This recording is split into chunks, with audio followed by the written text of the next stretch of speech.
She is a member of the National Speakers Association. She also talks about leadership, communication, and teamwork. When you meet her for the first time, if you haven't already, she will engage you. I met her about a year and a half ago, and she is just a fascinating woman. She looks you right in the eye, and she immediately engages you with interaction. A dear friend of mine, ladies and gentlemen, please give a nice, warm morning welcome to Miss Lethea Owens.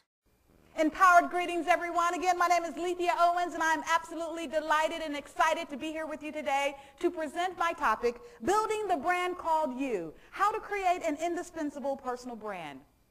You see, every day when you wake up and you go about your day, you get ready in the morning, you put on your clothing, you go to work, you sit at your desk, you start making your phone calls, you start reading email. Every day when you go about your business, you are building a brand. The challenge is that some of us don't really know what brand we're building. But you are building a brand. You see, a brand is a perception or thought or emotions that someone holds in their mind about you. You see, the people that you live with and work with, if I were to ask them to tell me something about you, what they would share with me would be the brand that you're building. And I'm here today with a message to inspire and encourage you to intentionally begin to build the brand. And my question is, when you do what it is that you do you do it in such a way, intentionally, that you're thinking about the perception that you want to leave with the people that are working with you? Every day in corporate America and in nonprofit organizations, there are people behind closed doors, leaders, executives, and managers who are making decisions about who to give the next promotion to, who to give the raise to, who to promote, who to lay off. And the question is there someone behind that closed door advocating for you? But when I looked in the mirror, I didn't like what I saw. You see, when I was 14 years old, I dropped out of high school. And my homeroom teacher, Mr. Wilder, he looked me in the eye and pointed at me and said, "Lethea, you'll never amount to anything." And it was as if someone had kicked me in my gut. But walking to the guidance counselor's office, I realized I don't have to listen to Mr. Wilder. And so I began to imagine the success that I wanted in life. I began to imagine what it would feel like to walk across that stage on graduation day. I began to imagine what it would sound like to hear my family and friends in the audience celebrating my accomplishment. And then I began to imagine what it would feel like to hold that diploma in my hand. And 4 years later, I walked across that stage on graduation day as an honor graduate. When I went on to get my master's, I decided to take a short trip to go see Mr. Wilder. Just 800 miles down the road, just to go say hi. And so I went to visit Mr. Wilder to just, tell him a little bit about me and who I'd become. And when I went back to my high school, Mr. Wilder was no longer there. You see, he had committed suicide.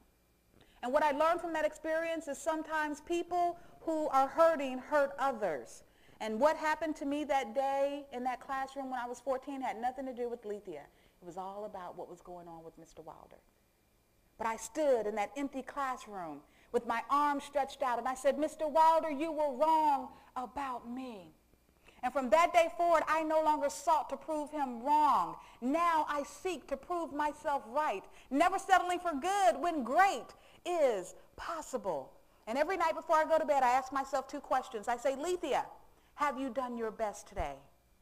And the answer is often yes. Then I say, "Lethea, can you do better tomorrow?" And the answer is always yes.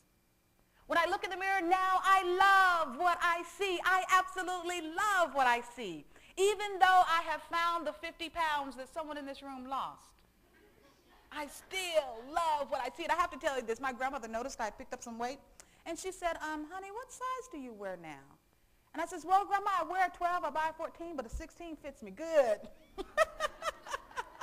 But I absolutely love what I see because I know who I am.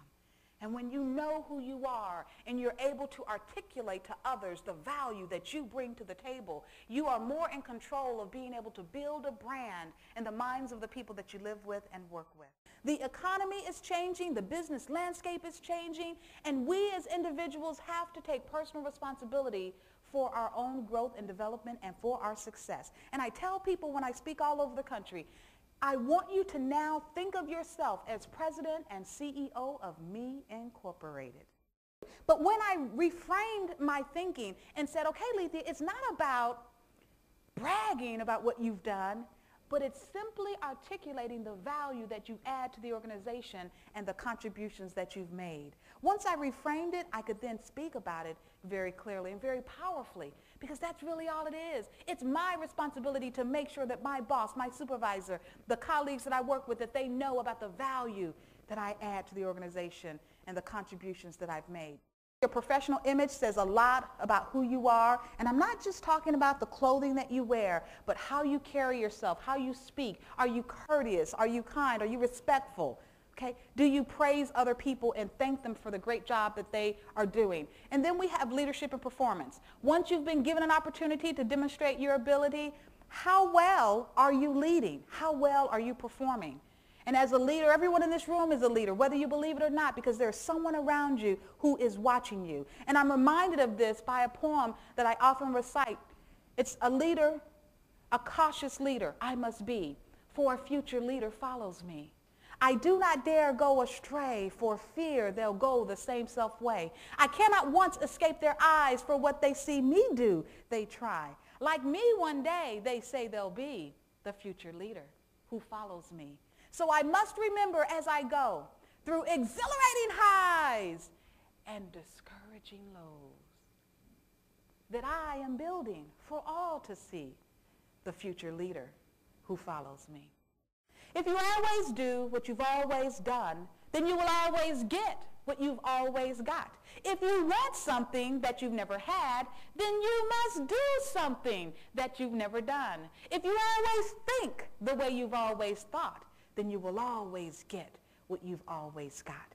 In 2 days, tomorrow will be yesterday. What are you doing to create the personal and professional success that you desire? It's been my honor and pleasure serving you today. May all that you desire be the least that you receive. Make it a great day.